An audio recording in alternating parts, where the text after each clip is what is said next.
Hello, everybody, and welcome to the Cut to the Chase Sports Podcast. We're bringing unique insight and analysis behind your favorite teams at the collegiate and professional levels. I'm your host, Chase Yantz.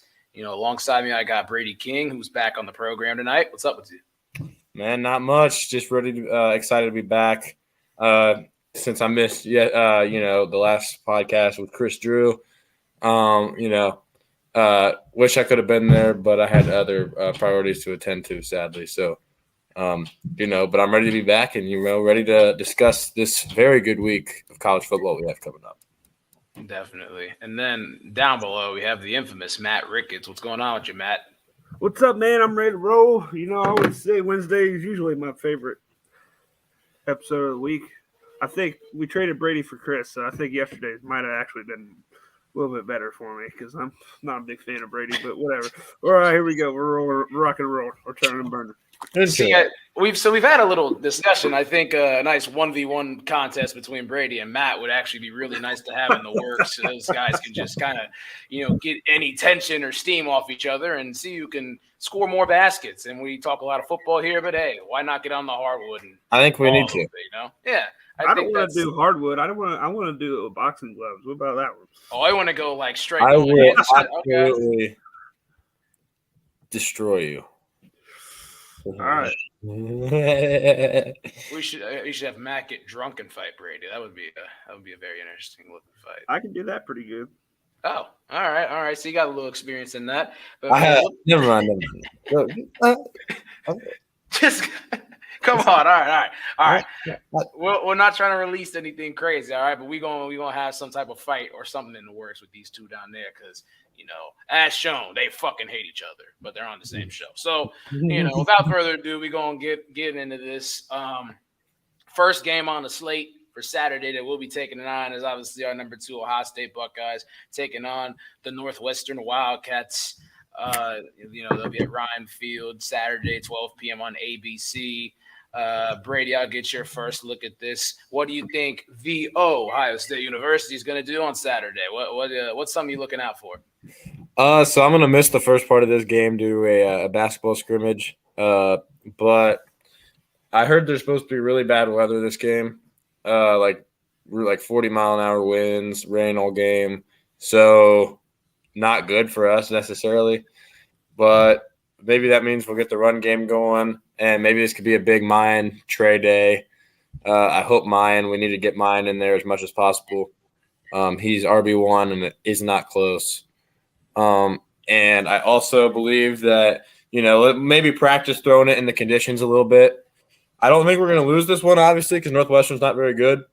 But a terrible weather could really, not saying that we're going to lose or anything, but that's not going to help us at all. And since, obviously we throw the ball a lot. But, yeah, let's get that run game established, and let's practice throwing it in the conditions just in case on November 26th that happens to be the case. So let's get that going. And their offense throws the ball a good bit, actually, with Ryan Helinski at quarterback. But, I feel like we could get our hands on a couple of those and, come away with some interceptions for sure. And, keep playing some stout defense, getting back to the quarterback. They have a first-round offensive tackle. I believe he's supposed to be the first or second OT pick, Peter Skoronski.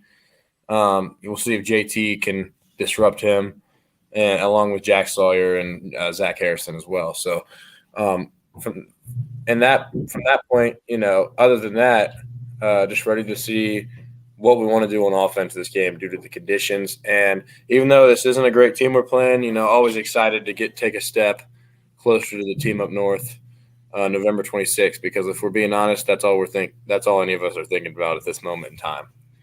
That's all those fans are thinking about, to obviously put that into perspective. Obviously, like I said, those guys got to go out there and they got to play in those conditions on Saturday.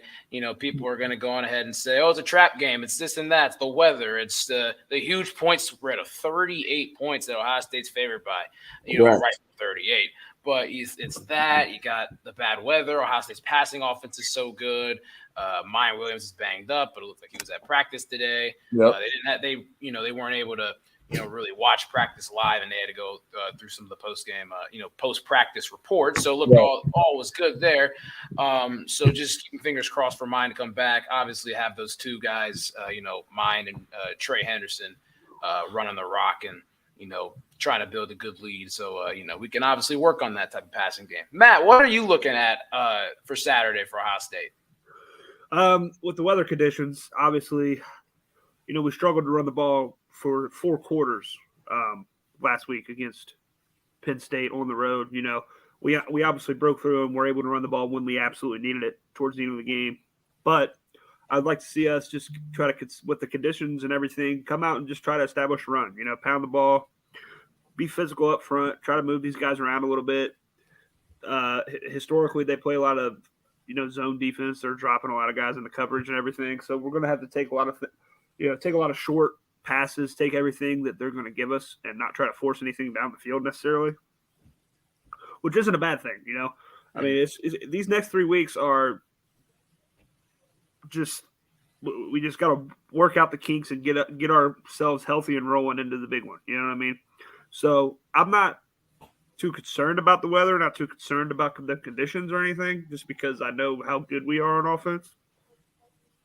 But you still got to go out there and play the game, right? You still got to go out there and do it. You can't just not do it.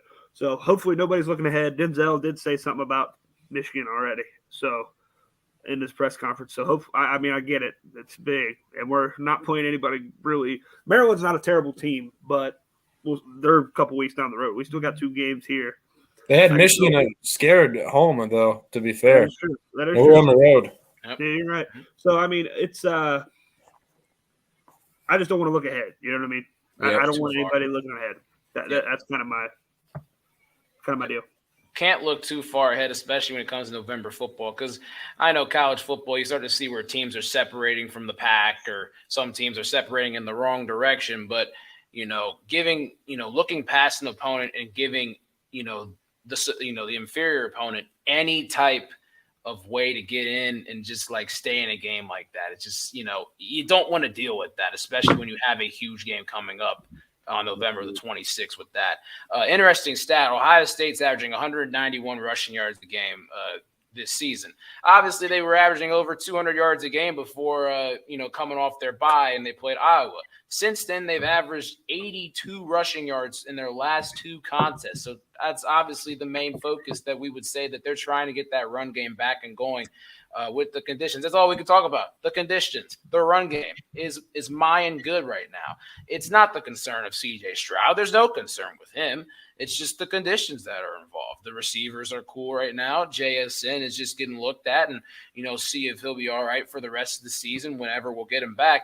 But, just this is the grinded out portion of you got to win the games you're supposed to win, and then you get to the November 26th, and that's when all hell's going to let loose on Michigan, on the team up north. Fuck Michigan, the team up north.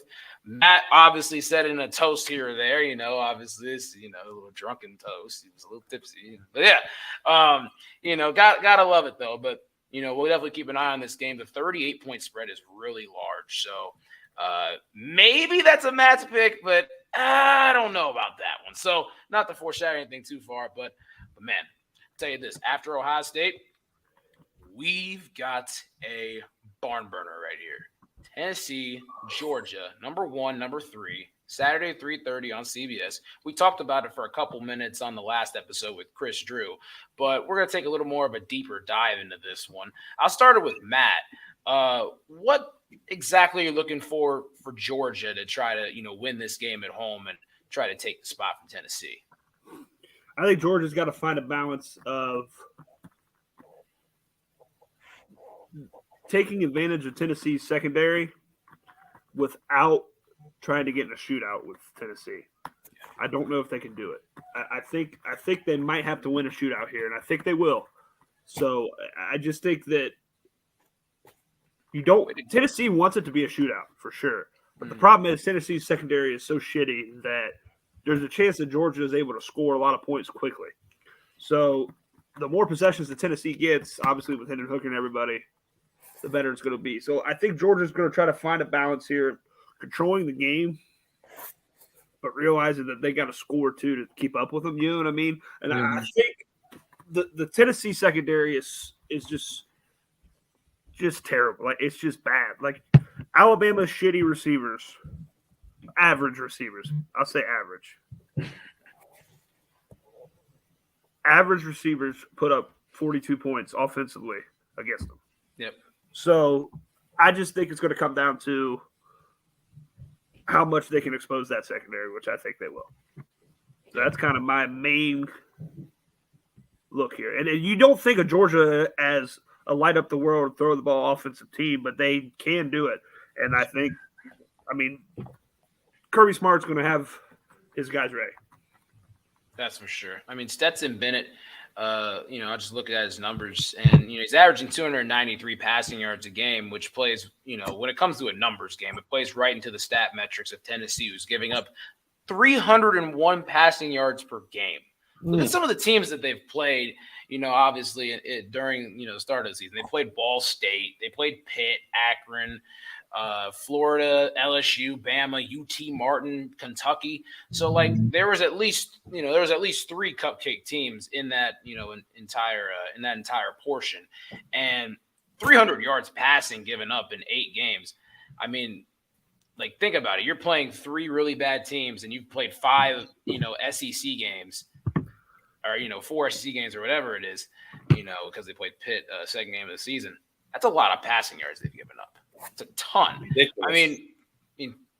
For Lord's sake, they gave up over 450 yards to AR-15. Yeah, I believe that was his first 200-yard passing game. 200-yard, and it doubles that mark. Yeah, I believe that was his first career, and he started like most games last year, and first 200-yard passing game, I believe, came against Tennessee, and he threw for 450. So you have that, okay? Gave up over 400 yards to a guy that's never thrown for 200. Yeah. A 2-for-1 right there, or 4-for-2 if you want to call it that point. But then last week, Will Levis only threw for 98 yards and 3 interceptions. So, that's another thing that, Tennessee faithful, Rocky Top faithful can look at and be like, oh, we only gave 98 yards to the number 1 quarterback in the draft, Yeah. They look at that and, obviously, put their head high on that. So, Stetson Bennett's going to obviously play a huge part in this game and see how this Georgia offense can really get going. Brady, what are you looking at with Tennessee, though? What exactly do they have to do to come in and get this upset? I know they're number one team in the country right now, but to get this upset in Athens. So I say what you do is you do exactly what you did against Alabama, and you just line up and snap the ball and just go fast-paced and have everybody running fast releases by the receivers off the line, get set and go. Because a lot of Tennessee's touchdowns – listen, Jalen Hyatt's a really good receiver, but what he's doing is nuts compared to maybe the level of receivers he is. The dude has 14 touchdowns. He broke the Tennessee single-season TD record, and a lot of that is because they get set, snap the ball, and the DBs are hardly paying attention because they don't know what defense they're in, and he's past them because he's really fast. He's past the defense by the time, they can see what's going on, and then they try to chase him, and they can't, and Hendon throws, a deep ball, and Hyatt runs under it and catches it for a wide open touchdown. Yeah. So you've got to get more of those. And then you got to take advantage of Cedric Tillman because I still think Cedric Tillman is a little bit better of an overall receiver than Hyatt. Now, does he deserve like the Biletnikoff or like being a finalist over Hyatt? Of course not. The way Hyatt's playing this season, but you got to get Tillman involved this game, I think, because he's more of an number 1 receiver to go against a number 1 corner like Keely Ringo. And then on defensively. Those linebackers are going to have to be ready to cover Mr. Brock Bowers and Darnell Washington, these unreal tight ends Georgia has, because the receiving core is, not very good, to put it in the least. Like, I don't have a single receiver on Georgia and maybe my top 30 receivers in college football, which for a program like Georgia, that's pretty surprising because they get receivers coming out of their state every year. So they're going to need to stop that pass because they can stop the run. They're just going to need to stop those tight ends. And then, don't let Georgia's receivers that haven't done much to this point in the year, don't let them have a career day. And honestly, it's just funny because I know I'm not sure if they still are, but they were a 2-score underdog as the number 1 team in college football. You don't see that. You just don't see that. It's 8 right now, but they were a 2-score underdog. Yep. And you just don't see that. Mm-hmm. Yeah, and you actually look at it. It's funny because these rankings were actually flipped before last night. It was number 1 Georgia versus number 3 Tennessee, and now it's number 1 Tennessee versus number 3 Georgia. Kind of funny how that works. Couple interesting things. Obviously, Georgia is favored by 8 at home. You look at it. Tennessee, obviously Jalen Hyatt, the 14 touchdowns. That's incredible. I mean, 14, you know what I'm saying? Like they're obviously seeing some type of matchups or seeing some type of thing at the line of scrimmage. They're just like, you know what, just beat your guy and we'll get it to you. All right. They utilize him perfectly. They get lined up, they stack him up. He's the front of the stack, and he just releases into a little opening, and then the corners react. But by the time they're reacting, he's already past them, and then Hendon just does his little. He doesn't have the most normal throwing motion, but he does his little, and it goes there. And I mean, he throws it on point for a touchdown. That's all he needs to do. And the third thing is, before we move on to the next game, the lowest ticket price per Vivid Seats. Take a guess on this. Brady, what's your guess on the lowest ticket price? Lowest ticket price for this game is going to be nuts at Sanford. Sanford's not massive, so that's going to make the prices more. Could be a lot. I'm going to go 500. 500 on the mark? 500. Okay, no, Matt. 524. 524. Okay. Matt, what about you? 633. Brady, you were $13 off. 537. I promise you I didn't see that. Okay. $537 is the lowest ticket price on Vivid Seats for this game. And upper level 604, row 13 for 1 ticket. That is the lowest price. That's nuts. I knew it'd be a lot because, like, obviously, I know how much like a big game is, like Ohio State, Michigan. I think our seats were like 530, and we were really high up, but there's like 105,000 in the shoe. So then Sanford maybe has, I don't know, I would guess 70-some thousand. I'm not positive. That's 90,000. That's still a lot. I didn't realize it was that big, but that's like 20 over 20,000 less. And for like an example I remember is for Duke Carolina basketball. I'm a Carolina fan. I don't know if I've ever talked about it because we haven't really done many March Madness episodes. We have though. We've done a couple in the past for sure. Those are fun. Long time ago. Oh yeah, we'll have to do another one this year for sure. But the seats at Duke, it's a tiny arena, are a lot more than they are at North Carolina just because of how much less seating there is. There's still a ton at Carolina, but the lowest seats have been over 2,000. Yeah, it's supply. There's a law of supply and demand right there. I mean, you're in an arena less than 10,000 people, and it's the best rivalry in college basketball, and maybe one of the best rivalries in all of sports. Like the supply and demand factor is just going to go all the way up past the screen. Yep. So a lot of people say like the top two are like obviously the game and like the North Carolina Duke, and some people UNC basketball fans say that North Carolina Duke, but obviously like Ohio State and Michigan football fans, in my opinion. Since I kind of have like both perspectives.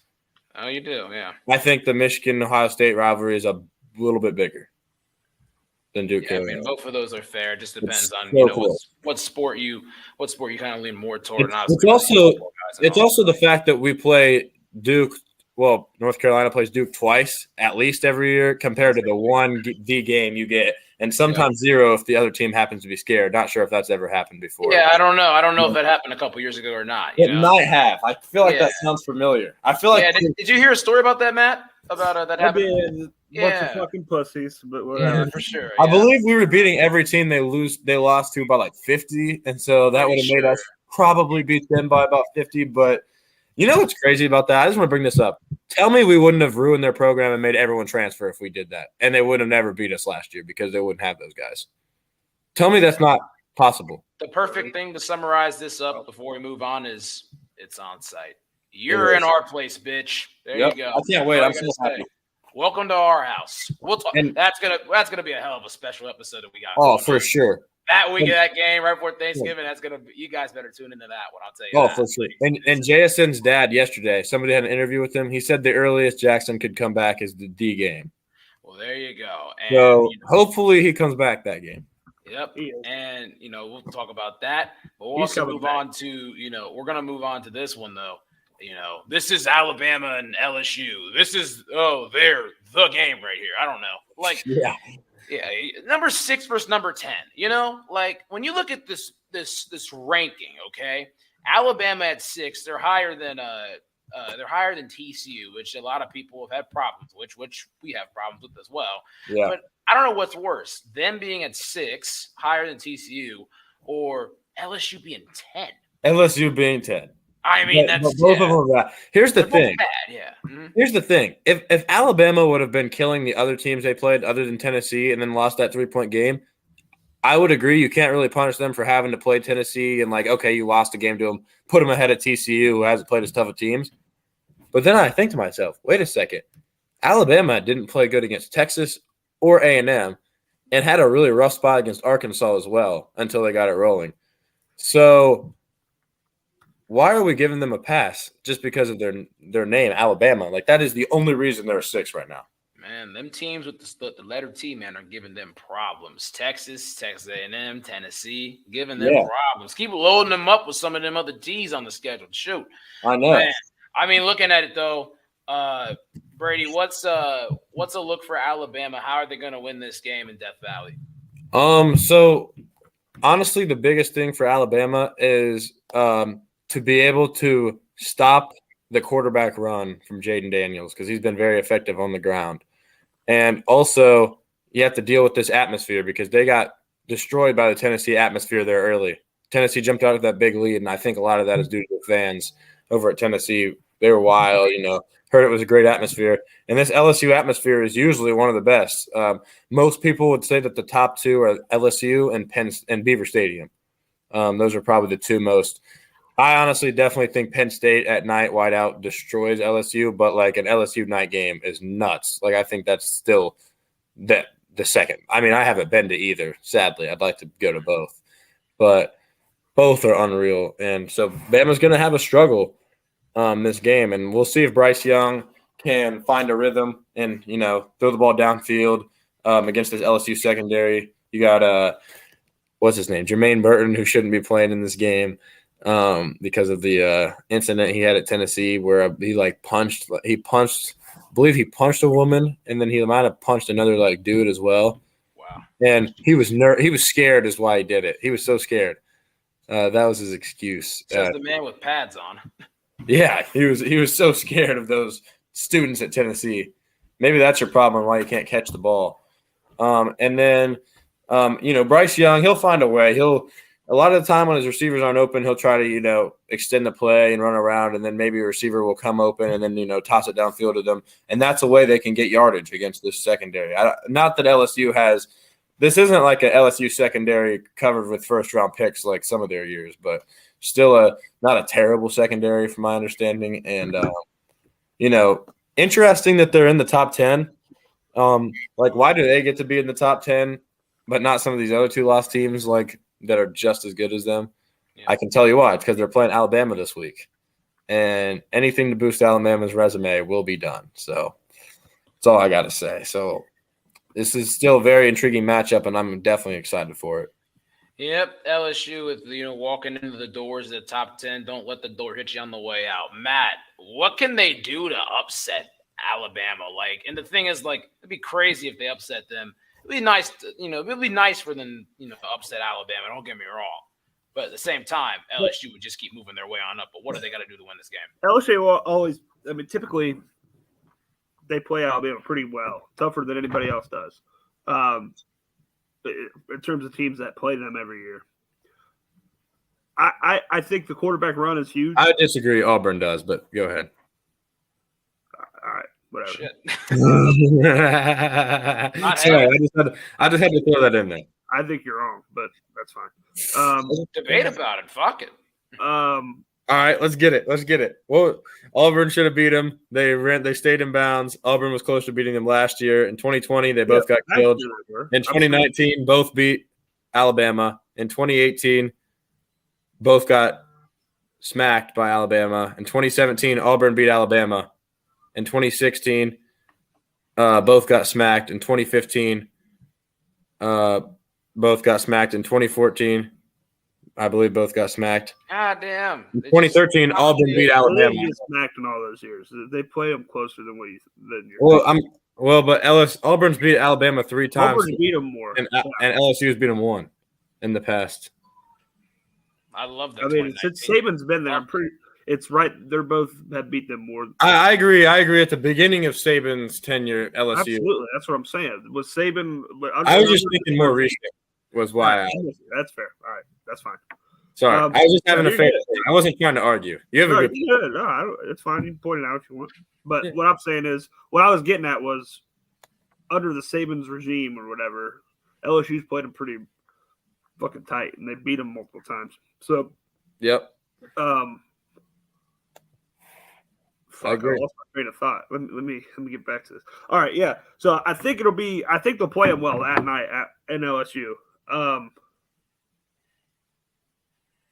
Jaden Daniels running the ball. Alabama historically has had problems with the running quarterback. So I will say that him just being able to escape the pocket when plays break down, things of that nature, I think that is good, something that keeps them in the game. I do think, Alabama has played in tough environments before, this, that, or the other. Now, Tennessee's was nuts. LSU's is right there with them. So I'm not sure. I mean, the noise is going to affect them, but it's not going to be something they haven't seen before. You know what I'm saying? But the fact that LSU is ranked 10th is crazy. Just absolutely crazy. There's no fucking way they should be ranked 10th. Yep. Think about this. Penn State's 15th, right? Yep. Both of Penn State's losses were the top 5 teams. Now they got blown out. They did. But LSU's losses, they had a good one in Tennessee, Florida fucking State, unranked Florida State. Okay. Yep. They both have a common opponent also, Auburn. What was the score of the Auburn LSU game? 21-17. What was the score of Penn State LSU game or Penn State Auburn game? Fucking 41-8 or 12 or fucking something weird. 41-12. Yep. So I think it's just the fact that I think Penn State should be ranked higher than LSU. I don't think either should be ranked in the top 10 yet, but I do think Penn State's better than LSU. I agree. Exactly. That's what I'm saying. I don't think we would if we played LSU a noon game at Death Valley, we don't have a scare. Because there's no way because their defense is not Penn State level. Their offense is their receivers aren't as good as Penn State's, even though which is crazy to say because they have the mighty Keyshawn Boutte, who hasn't done anything. Their QB is better. Defensively, though, their DBs are not near as good. Even though Marv was still unreal. Like Emeka was slowed a little bit. He still had the game clinching catch, but he wasn't as open as he usually is. Marv was just as open as always, and man was cooking them. But LSU, I feel like we passed the ball all over them. Absolutely. And I'll say this. Big Ten football. I'd say Big Ten football any day. All right, but SEC environments are ridiculous. Okay, that's what I'm talking about. Like, if you play a team at night, an SEC team at night, that's a good team, or like a ranked team, they have a shot.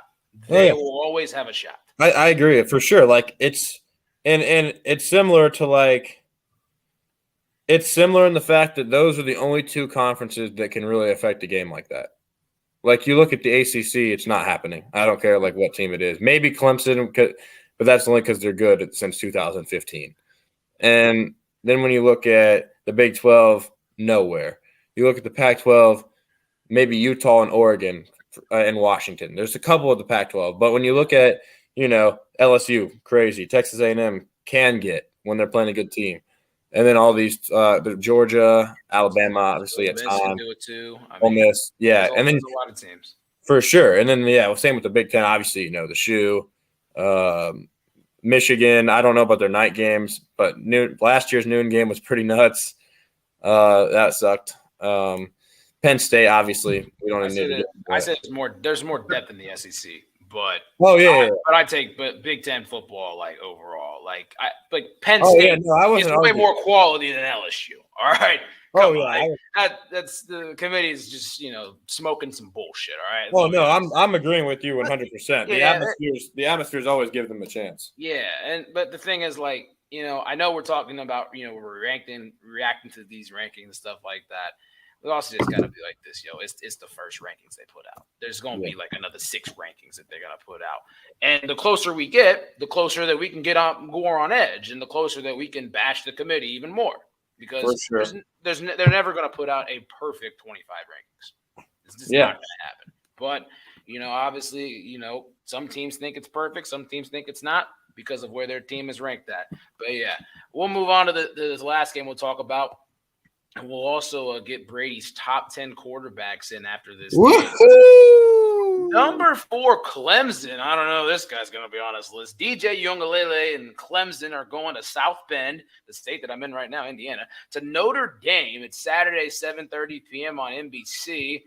Matt, Clemson, what's the thought with them going up north? I just think they're going to – I don't know, man.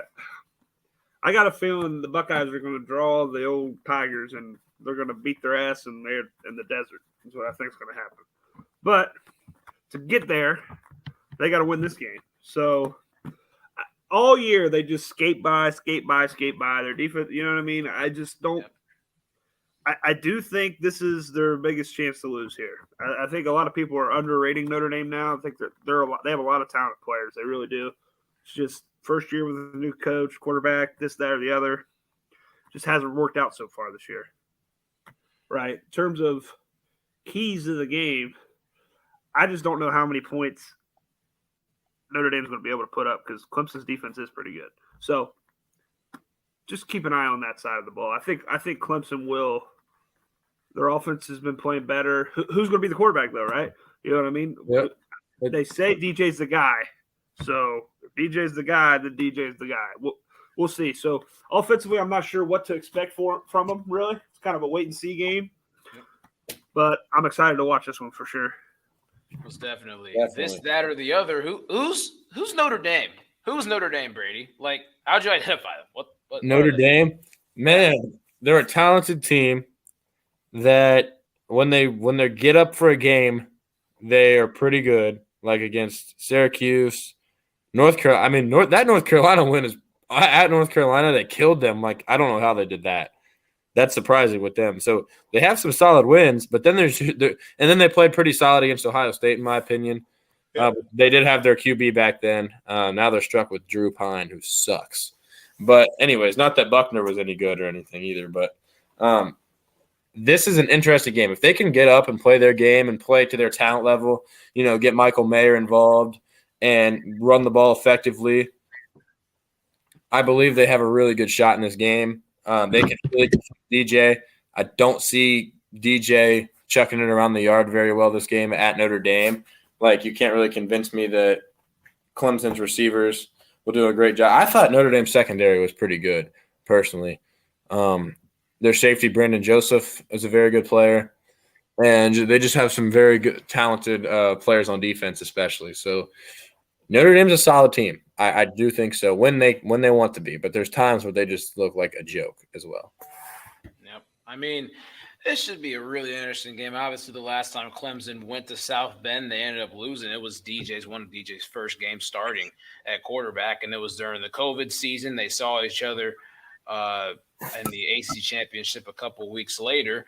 And obviously the Notre Dame faithful stormed the field during the middle of COVID because they could give 3 shits about that. They won the game against Clemson, Right.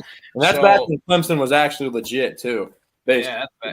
That's back when they were actually doing things, and we, Notre Dame kind of got a taste of it there, and we finished them off in 2020, 2021. So, I'd love to see it. But, I mean, looking at Clemson, I mean, they worry me a little bit, not talking about us against them or, everyone should be worried about them.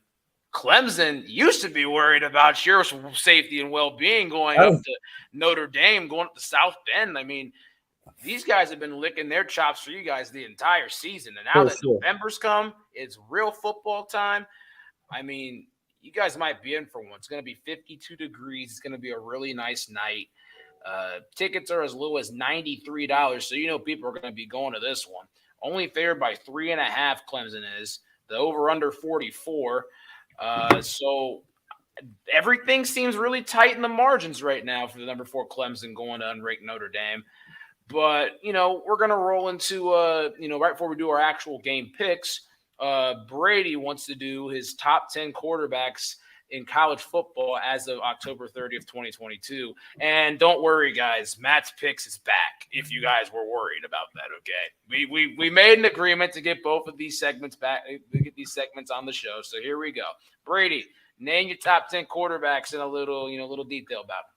So I wanted to do this list because I hadn't released the quarterback list since I believe we made that video just for it. So without further ado, I'll get into this top 10. I update it every week, by the way, so there's been change. So at number 10, I have Sam Hartman, quarterback of Wake Forest.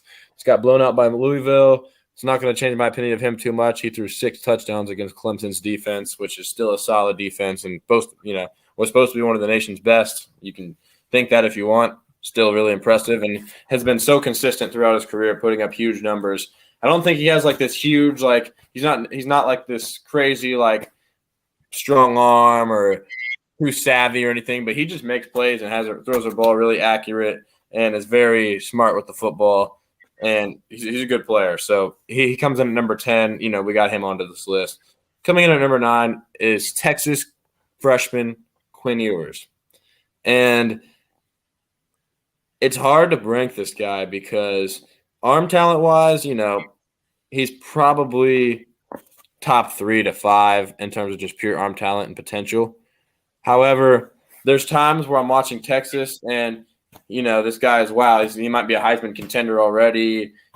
Please come back to Ohio State. We need you next year. But then I watched him against Oklahoma State, who does not have a good defense, and he's just throwing a pitch and catch punt to the safety on a wheel route that just looks terrible, or throwing the ball away but throwing it backwards so it's a fumble or something crazy like that. Like there's times where he definitely looks like a freshman, and I'm like, all right, I'm kind of going to slow my roll a little bit. He's missed a couple of throws also to Xavier Worthy, so I'm going to slow my roll a little bit. The best freshman quarterback, because technically they're both freshmen, to me is still a guy that I'm going to be naming further up on this list.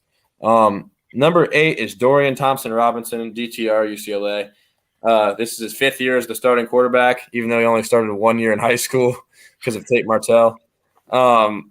And he's been a very good UCLA quarterback throughout his career, like very good for the team and for the Pac-12. I think he's a very, very good runner and can throw the ball as well. He's very athletic and can like extend plays and all that. And he's just, an all-time great in terms of UCLA. Number 7, I have a guy that I never thought I would say, Bo Nix of Oregon. Not Auburn, Oregon. Had a rough 3 years at Auburn, even though he started as a freshman, threw the game-winning touchdown pass in his first game against Oregon. And it all came full circle now that he's the starting quarterback of Oregon and putting up really big numbers these past few weeks. And I've watched the highlights. They haven't been fluky numbers. Like, this guy has been putting the ball right where it needs to be, like throwing a really nice ball downfield. Like, this dude is going off. And I think he's just earned a spot on this list, and it's been really fun to watch him these past few years. I don't know if Matt hasn't been watching Oregon or if he's just stuck on his Auburn days, because I used to think he was terrible too. But I got to change my opinion. I'm sorry. Sorry about that, Matt. But number 6, I have Caleb Williams, sophomore quarterback of USC, transferred from Oklahoma, left with Lincoln Riley. Very talented, has a really nice arm talent, can extend plays really well, loves to throw on the run, and can run the ball as well when need be, even though they don't really design too much for him because they don't want him getting hurt. There's questionable things he does that keeps him from being higher on this list. Like against Oregon State, I think they figured out the fact that you really want him to stay in the pocket with a clean pocket, which is hilarious to think about. Like, you don't really say that about many quarterbacks, but you don't want him outside the pocket. Like, you don't want to force him into like a weird situation where he's running and having to throw. You want him to be right in the middle of that pocket and maybe condense it on him a little bit. And that's what Oregon State did. And he struggled that game to complete passes. But he's very talented, bound to be a top pick here in the future. Coming in at the 5 spot is TCU QB Max Duggan. So I'm not sure he's more talented than a guy like Caleb Williams. But the way he plays in that TCU offense is perfect for them. He throws an accurate, deep ball. He can run it well, and he just finds a way to win games for them. And it's been really impressive to me, and his numbers have been great. He's been their quarterback the past few years. Number 4 is the freshman I was alluding to, best freshman quarterback in college football, Drake May.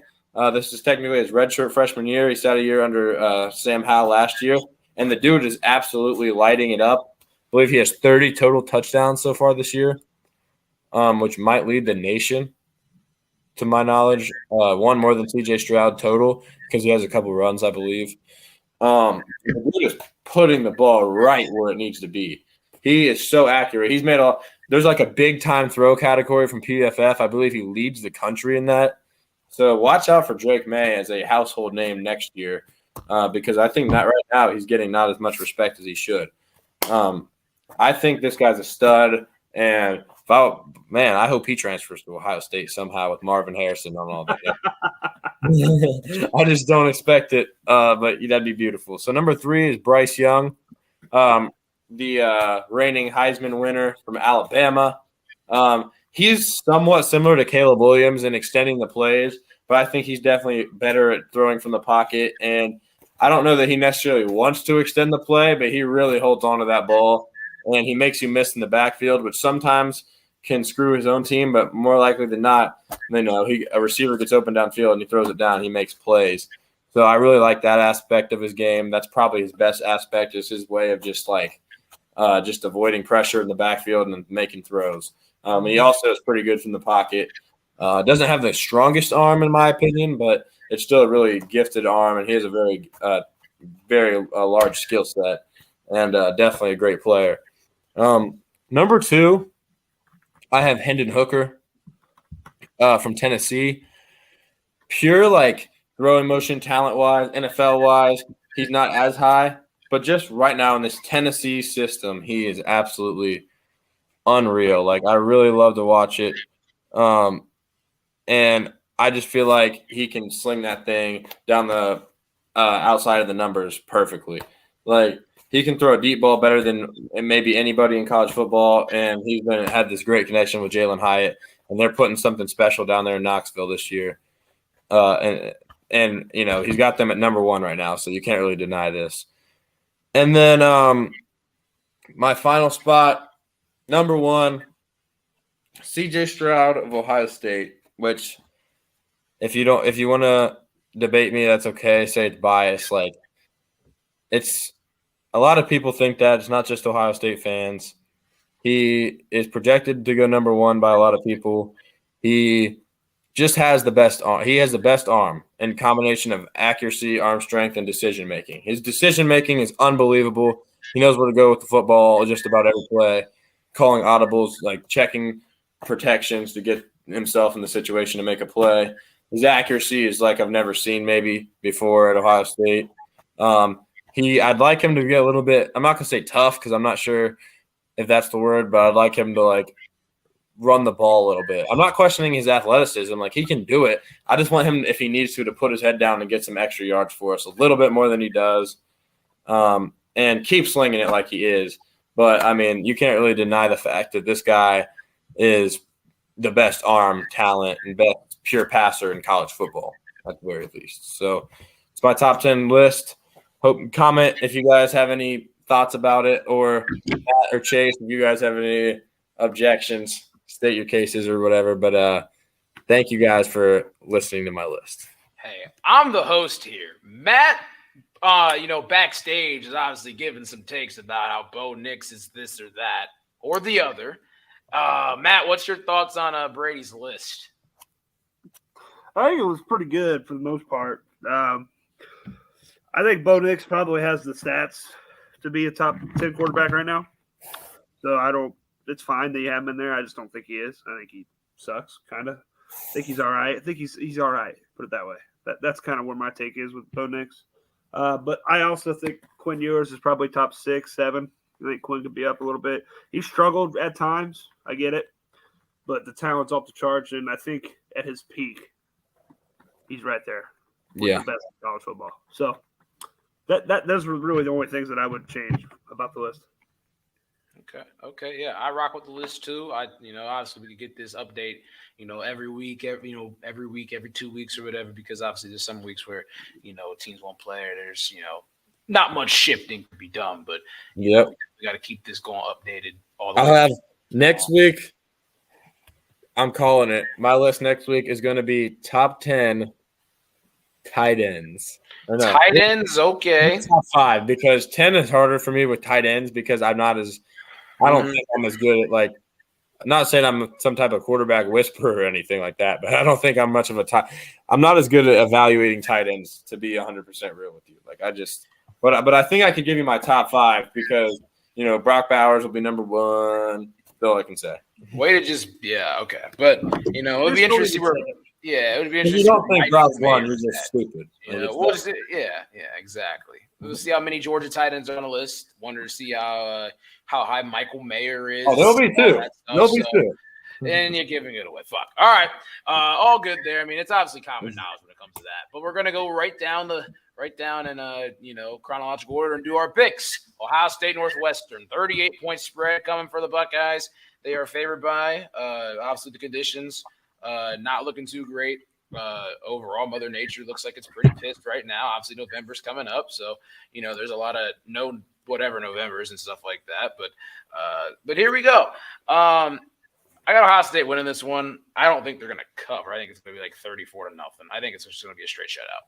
But what do you guys think? I guess I'll make my pick first. Ohio State wins this one for sure on the road in Evanston. I'm going to go. See, I think we're going to score 35, which 35 is a lot for a Storm, but, Yeah. I guess, like, it's so tough to predict with this weather. 35-3. We're going to play great defense because of the weather. Because Northwestern's offense it's bad, but it's really their defense, I believe, that is their biggest problem. They can actually throw the ball a little bit. 35-3. That's my prediction. Okay. Matt, what's your prediction? 48-0. Okay. So Northwestern's barely going to score anything, if anything at all. All right, cool. So they will cover the 38-point spread when it comes to Matt. That's not a Matt pick, but that's what Matt tells you to do. All right. We'll save that the chronological order stuff for a minute. Alabama and LSU. Sorry, Alabama, Tennessee happened a few weeks ago. That was an amazing game. Alabama, LSU, 7 p.m. on ESPN. Pretty sure Fowler and Herbstreit will be on the call for that. What do you guys got in this one? Brady, what do you have in this game? For Alabama and LSU terms, I do not think this is going to be an upset against Alabama, like some people may think. I think Alabama, there's no way they're going to put themselves out of the playoff race this early. And, they should already be out of it. Texas, screw them. But Alabama wins this 41-24. 17-point win for the Tide. 17-point win for the Tide. All right. I'm going to go on ahead and say that Bama's going to win. I think it'll be a score of, I'll go with 33-17 Alabama. 16-point win. Nothing too crazy or anything like that. So, obviously 2 Alabama votes right there. Matt, what I'll say is this. Sound the alarm because Matt's picks is back. It's back. LSU plus 13.5. What you got here? I like Alabama 34-24 in this game. I think LSU keeps it close enough to cover the spread. But I think Alabama controls the game. All right. Fair. Very fair. Yep. So, Bama just trying to get back on track and do their thing with their whatever schedule they got going on, So, that'll be interesting. Obviously, can't sleep on an Alabama LSU game, especially a night game in Death Valley. Hey, everybody, come on over to my house if you want to see Matt Ricketts in game day form rooting for his teams to cover. Oh, my God. Yeah. Those are interesting. We're open to anybody to come. He's coming down after work, so come on down. Mm-hmm. Yep. Come on down, folks. Yep. We're turning into burning. There ain't no doubt. Here we come. We're on them. That's all you got to say with that one. This the nightcap, number 4, Clemson versus unranked Notre Dame, 7:30 on NBC. I'm going to go on ahead and say this, all right? I thought for the longest time that this is the game that Clemson was going to lose, and this is the game that they are going to lose. Notre Dame, I don't know why. I just have this feeling that there's going to be a little deja vu from 2020 coming on. You look at this, the over-under's 44. Clemson favored by 3.5. I got Notre Dame winning this one. I got a score of 24-21. It's going to be a low-scoring game, but I think Notre Dame's going to get the job done. I like the Tigers 27-20. Okay. Nothing too much. Okay. I like Notre Dame. Okay. 20, so that's 28-27. I think this is a game-winning touchdown by Lorenzo Styles Jr. Wow. Keeps him in the program because there's rumors or something that he might end up playing corner at Ohio State, which confused me so much, but it's so weird. But apparently he might enter the portal and come to Ohio State with Sonny Styles and play defense. It's one of the weirdest trends, having random people switch over to defense at Ohio State. So come on over. He's going to score a game-winning touchdown and never come over to Ohio State. We'll take you. Yeah. Or Ohio's very own. We'll take you. Before we get to the obviously the number one game of the week, there's an extra match pick where we'll sound the alarm. This one's not on the program, but here we are. Match pick, baby. TCU -9.5. I bet TCU about 5 weeks in a row. They like to fucking cover, let me tell you. Okay. So what I'm telling you is they're playing Texas Tech. Their offense is rolling. Max Duggan is a beast. Okay. Duggan. I call him. You like my pick with him at number 5. I did. I love that pick. He's a tough kid. I like that guy. I think TCU got vastly underrated in these college football playoff rankings, so they're going to be trying to make statements here, right? Oh, yeah. They're pissed off. So I'm taking the Horned Frogs to cover, baby. There you go. -9.5 right there. All right, so obviously the big game of the day, 3:30 CBS, number 1 Tennessee goes down. Number 3 Georgia. Just sing the Tennessee fight song. Well, we're doing the SEC thing. That's all good too. Whatever music possible, it's obviously going to be good music. But Brady, what you picking it? Man, this one's so tough. This is one of most games I have a team that I think is going to win. This one I just cannot see a scenario. I can't see Tennessee beating Georgia and Alabama in the same year, but I also can't see Tennessee ending this miraculous run because they've kind of been the story of college football this year in a way. I think they stay on this miraculous run and defeat the Georgia Bulldogs in this match. All right. I think they win this game 37-35.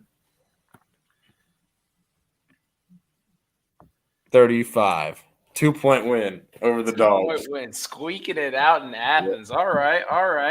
I'm going to go on ahead and say that Georgia's going to win this game, but I think it's going to be really, really close. I think it's going to be a very chaotic game. It's not going to be as high scoring as Tennessee versus Alabama, but I think Georgia's going to end up winning this game with a score of 33-31. 2-point game, but on the contrary, Georgia wins it.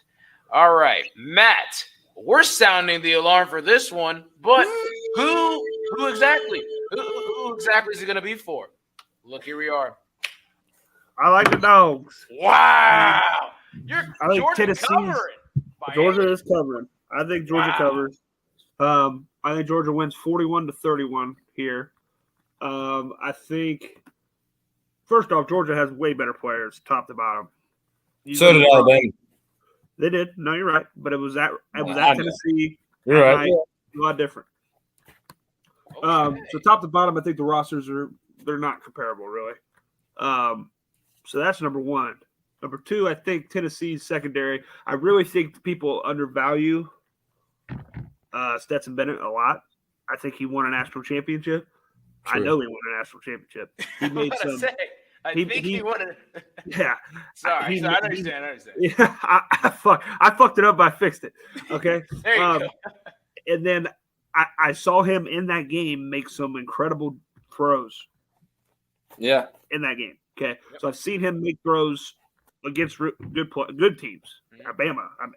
But you think he can't make these throws against Tennessee's secondary? Okay. So I think Georgia's going to score a lot of points. I really do.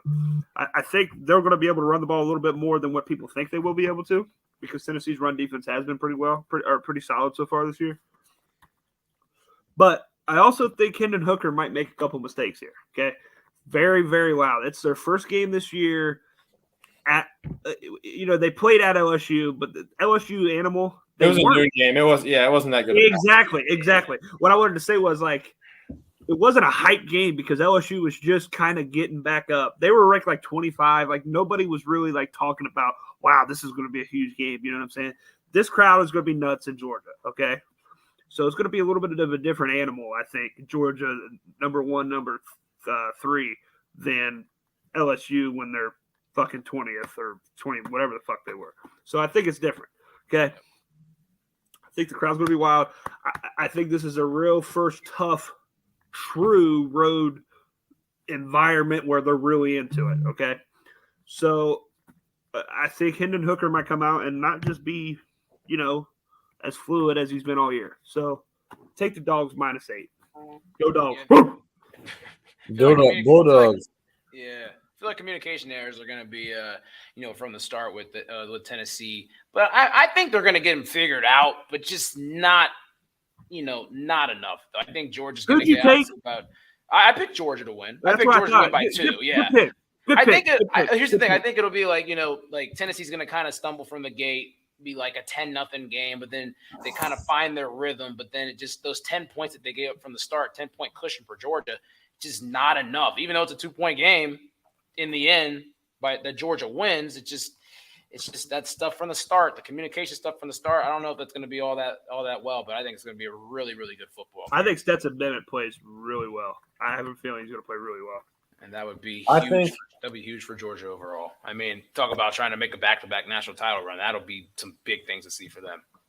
See, I actually think he throws a pick driving down to win the game, to kick a field goal. Okay. So we're on very different. We're on opposite sides of this. I'm just saying, like, I'm being serious. Like, I feel like I'm not saying he won't have a solid game. I think he has a solid game. Brady's just a dick and likes to disagree with me, so it's fine. I'm not. This 1v1 game's going to be very fun to watch. I'll tell you that. Okay. No.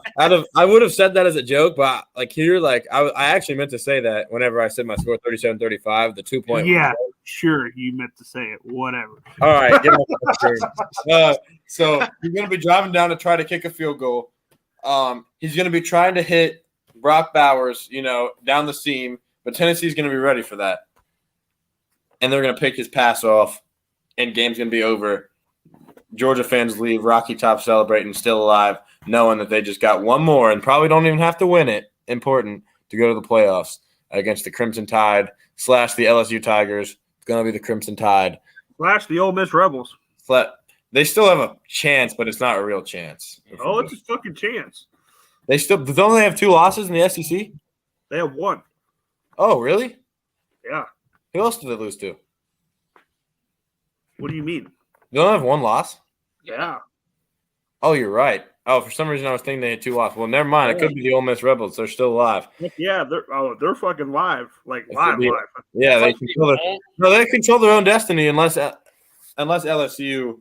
If Bama beats LSU, they control their own destiny. Ole Miss controls their destiny. Okay, that's the only good game of the week next week, and we're going to be talking a lot about it. I mean, Ole Miss, other than Texas TCU, which we got to talk about the Horned They're live. next week.